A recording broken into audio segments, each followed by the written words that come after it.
Welcome to the channel, welcome to today's run through of all the latest Manchester United news and transfer updates, keeping you right up to date with everything. I'm Jamie. Before getting into it, smash a like on the video, subscribe to the channel if you are new, let's jump straight into it. So let's kick off. I'm literally re-recording this video because as I've just finished recording it, news has just broken about André Onana and his future, which we're going to run through first. So firstly, Trabzonspor have sent an increased offer for André Onana. Now, that came from a Tier 1 Turkish journalist who is seen as the Fabrizio Romano of Turkey, suggesting that Trabzonspor have sent an increased offer for André Onana. And then the Fabrizio Romano, the real one, actually come out confirming that not only have they sent an offer, but we've reached a verbal agreement with Manchester United to sign André Onana on loan.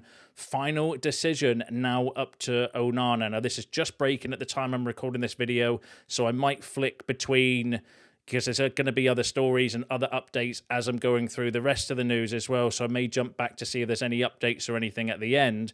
But interestingly, so Trabzonspor, so Man United have reached a verbal agreement with Trabzonspor for a loan deal for André Onana. The final decision now up to André Onana, continuing our very ruthlessness regarding player exits as well. We had a similar thing with Rasmus Højlund, where he was in the team in pre-season, then all of a sudden not.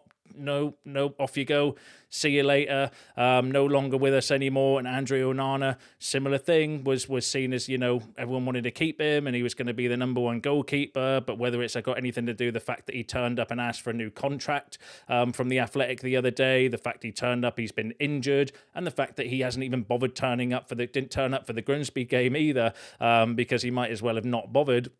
So United have then obviously gone for Sen Lemons, and now it looks like Lemons in, Onana out. But interestingly, Romano said final decision now up to the player. But the reports were yesterday, if you watched yesterday's video, that it was saying that effectively Onana's been told that he could potentially be the third choice goalkeeper. I would argue to say he should be the fourth choice goalkeeper, because I would probably play Tom Heaton over André Onana at the moment with his form and the lack of confidence it spreads throughout the team, the fan base, everyone you speak to or everywhere you look, like everyone's mentioning Onana and the fact that, nobody I don't think's got any faith or confidence in him as well. And it is a shame. I do feel, a little bit sad that it's ended up like this, but it's a situation we've got to deal with. We can't carry on like this. Chris Wheeler's just come out at the time of recording saying that André Onana is close to joining Trabzonspor on loan for the rest of the season. So Chris Wheeler effectively saying that this deal could be close.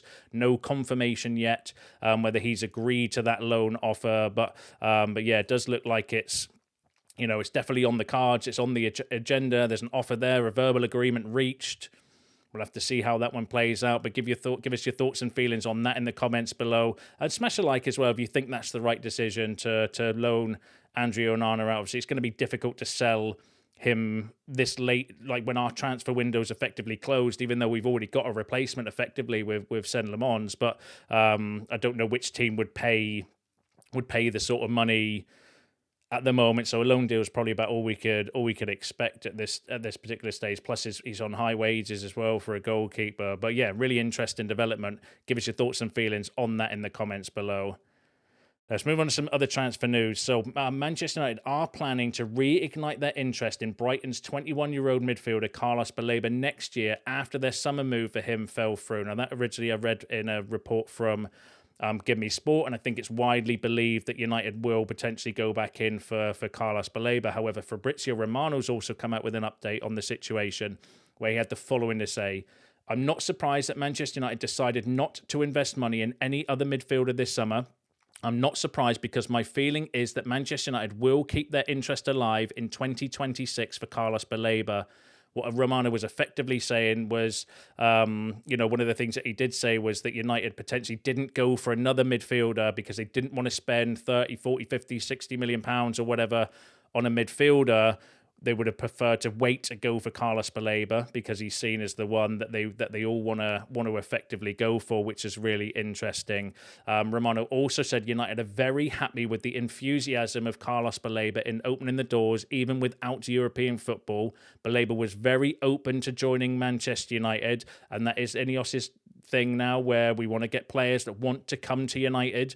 And obviously Carlos Baleba ticks that box, wanted to come. We agreed personal terms going off the reports in the summer. It wasn't an issue with the player himself. He wanted to come. It was just the fact that Romano was saying that when we then went to Brighton to try and say, look, can you give us a price so we can see whether it's viable for us or not? They wouldn't even give us a price. They were just like, look, there is no price. He's not for sale. And then we respectfully walked away and didn't pursue it any further. So it wasn't even like they were saying, oh, well, it's going to be this sort of ballpark. And then United maybe could have looked at the finances, looked to sell somebody else, for example, to get the money in order to go for Baleba, but they wouldn't even give us a price. So we were like, yeah, but we can't just, can't pursue that if he's clearly not for sale. But, that's one of the things that Ineos are very, very keen on, getting players that want to come to United, and we know that Baleba wants to come. Hopefully that can stay the case, depending on his form, that is, as well, because I know some of you are going to mention in the comments that he's not started the season very well. It's only 3 games, and I agree. It would depend on how his form is for the rest of the season, because if he doesn't pick up his form, then we just dodged £100 million bullet potentially. But if his form picks up, then I'd like to hope maybe because we've agreed the terms already, we can go back in for him either in January or in the summer. Romano also said, though, for Ruben Amorim, he is considered the perfect midfielder. Amorim wants intensity, and Baleba is seen as the perfect player for the next steps of the project. He's a name approved by the coach. He's a name approved by all the management. They all want Baleba. So, reading between the lines, effectively off of what Romano was saying in his video was effectively that everybody at the club wants Baleba, and it could be a case where it was, well, we can't get Baleba, we don't want to go for somebody else. We don't want to waste the money that we've got because it's going to be a high transfer fee for Carlos Baleba. We'd rather save that money and then go for our number one midfield target rather than getting a stopgap in. We're in a couple of years' time, wasting that money, and then you can't quite get the top player that you're looking for. And we have made mistakes like that in the past, but yeah, really interesting. Definitely a name that I think we would, depending on his form, obviously. I know I've just mentioned that, and I know you will mention it in the comments as well. If his form picks up and, he goes back to being the player that we saw for Brighton last season, then maybe it is a player that we would go for. I don't know whether it would be January. We maybe have funds now with some of the exits that we had. Sancho's wages off the books frees up a bit more wiggle room potentially from PSR. But yeah, give us your thoughts and feelings on that in the comments below. I do think that if his form continues and it picks up, definitely one to pay attention to in the future. But let us know what you think in the comments. Now, this was an interesting story I wanted to bring you. So Manchester United have included sporting star Zeno Debast on their list of long-term transfer targets after influential figures at Old Trafford have already begun making future recruitment plans despite the summer transfer window only slamming shut earlier this week. Manchester United are planning to keep tabs on Debast before potentially making a move to lure him away from Sporting because he fits the profile of defender they are looking to bring to Old Trafford as Amorim continues making his mark in the Old Trafford hot seat. Now, he is a really, really interesting profile of defender. Looking at his stats and data, not necessarily doesn't look like the best defender on paper, as you can see in the bottom percentiles for interceptions, blocks, clearances, and aerials won. But holy shit, he is a very good ball progressing defender. When you look that he's in the top 92 percentile for defenders for assists, the top 96 for expected assists, top 99 for shot creating actions, top 93 for passes, top 99 for progressive passes, 82 for progressive carries. Like, if you want somebody that's, a dominant ball-playing defender, then I think Debast stands out like a sore thumb. The defensive stats, because I know some of you are going to say in the comment, where he's a good defender, why can't he defend? But it might be positionally. If he's playing in that the middle of the 3 centre-halves, then I don't think you are going to have that many defensive actions, because your job effectively is like as a sweeper to cover the other sided centre half that pushes forward to engage. Could be a stylistic thing, who knows? But yeah, that would be a bit of a concern. But watching it, like, it's not one that I've watched a ton of neither, but when I have seen him, very, very good, diagonal switch of play, which we know that Amorim wants. Like, I think we're top in terms of long balls completed so far this season, because it is actually a way that we can play out from the back, or play out through it, or break a press by hitting those long switches of play. And the whole thing, the reason why the system, when it works, it can work really well, it's because when you're playing the formation that we are, there's going to be a spare man somewhere on the pitch, normally on the flanks, with the wing backs being spare if teams are pressing us one side of the pitch. So to have a defender that can see that, but then also execute that pass, I think would be really encouraging for us as well. But yeah, definitely an interesting profile of player. Seen them up at tiers, mentioned him a few times as well before. So maybe the one to keep an eye on for the future. We'll see how he gets on. Young, developmental. He's Belgian. Is Belgian defender. So yeah, interesting profile. Give us your shouts in the comments. Let me know what you think. You'll probably know a little bit more than me. So let me know. Good option, bad option. Share it in the comments so we can all understand a little bit more about the player. But yeah, give us your thoughts on that below.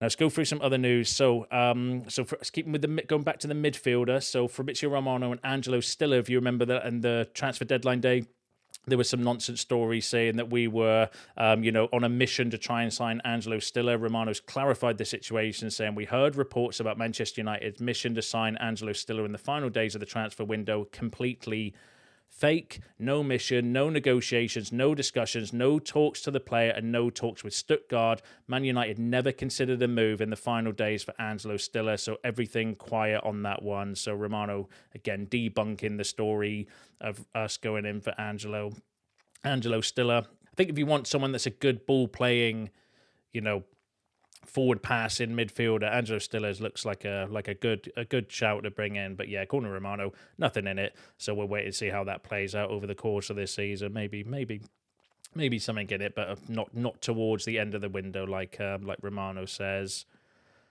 Now, this was interesting from Ben Jacobs, saying that Bruno Fernandes was subject to an informal approach from Al Nassr in late July.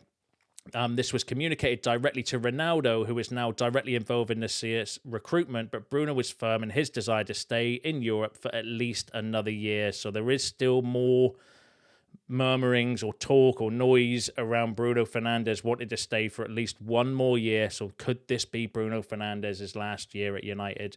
Obviously, we'll wait and see how the stories play out and, how it goes through. And hopefully, if it is the case, we can get the best of Bruno, because when we need him, he has been the player that stepped up most in our recent history. But I think I've been our best signing post Sir Alex Ferguson is our leader and captain and talisman, and everything's been going through Bruno. I think that's the problem at the moment, actually, because Bruno's still trying to do Bruno things and thinking that he has to be the one to do everything, and he needs to chill out almost a little bit, because we do have other players now in Mbeumo, Cunha, hopefully Sesko, if he starts firing as well, etc. up front, that can actually take a little bit of that burden away from him, and I think he's struggling to adapt to that himself. But yeah, it's more reports. I mean, could it be a case Bruno goes to the Saudi? I don't know what they would offer next summer, 90... Obviously, we're talking 100 million plus, weren't we, this summer, whether it would stay the same, or 80, 90, 100 million pounds, whatever it would be for Bruno. There's your money for Carlos Baleba if we don't make a move for him in January. So, yeah, we'll have to wait and see how that plays out. But more reports linking Bruno, with it being his last year and potentially going to the Saudi Pro League next summer. Now, sticking with the midfield, Sekou Kone is currently doing individual grass training as he steps up recovery work after injury, set to return to group training with under-21 soon, so that's good. Injury not seen as serious, could be involved in first team later this season. That came from Sully Talk, so Sekou Kone's potentially on his way back from his broken eye socket, I think he got in the under-18s or the under-21s, and they had to abandon the game because of there's no other ambulance that was there. So yeah, wish him a speedy recovery, and again, one to keep an eye on. I like Sekou Kone. I think he's got a good profile. Just needs to develop and needs to be given an opportunity as well, because I do think he looks like a really good prospect coming through the youth. We bought him last summer for like £1 million, but we've been developing him over the last year or so. So yeah, that's good for him. And then Hansi Flick has warned Marcus Rashford that he must improve both physically and mentally if he wants to play more regular for Barcelona. Importantly, the club still have faith in the English forward. Now, that came from reports in Spain from El Nacional, suggesting that Hansi Flick has warned Rashford he's got to improve his physicality and his mentality as well if he wants to play regular, but they still have faith in Marcus Rashford. It's one of these, isn't it? Hopefully he does well there. I really hope he does well, and I hope Barcelona take up their option. Remember, it's an option to buy, it's not an obligation. So we need Marcus Rashford to perform in order for Barcelona to buy him. There are some rumours doing the rounds that maybe Hansi Flick would want to pay like a severance package to cancel his loan. I think that's being a bit, blown out of proportion, because in the report it says they still have faith in the English forward, but he just needs to show more and needs to improve. And it's no different to what Amorim's saying about like Kobe Mainu and other players as well. Everyone needs to improve. So I wouldn't read too much. I personally don't read too much into that. But I'm sure you'll let me know what you think in the comments below. But it's a problem for next summer, isn't it? It's a problem for next summer, Marcus Rashford. But give us your thoughts and feelings on that in the comments below. Now, I'm just going to check because my phone's been going absolutely off it around news. Let's have a look to see. No doubt it's towards Onana. Ben Jacobs saying that Onana is seriously considering Trabzonspor's loan offer after initially wanting to stay. So Ben Jacobs getting involved like he does in the transfer dealing, suggesting that Onana is given it serious consideration. So I think, as I mentioned in yesterday's video, throwing a cat amongst the pigeon, the bringing in Sen Lemons for goalkeeper has maybe given a bit of a rocket up the backside of Onana, and now we've obviously had a verbal agreement done, so we're happy to loan him out down to the player himself. And I suppose it will all come down to Onana and see how that plays out. No doubt we'll hear something over the next few days. But give us your thoughts on that in the comments below. Give us your thoughts on all the other topics discussed in today's video. That's you all up to date with the latest news and transfer updates. Don't forget to smash a like on the video on your way out. Subscribe to the channel if you're new. See you in the next one.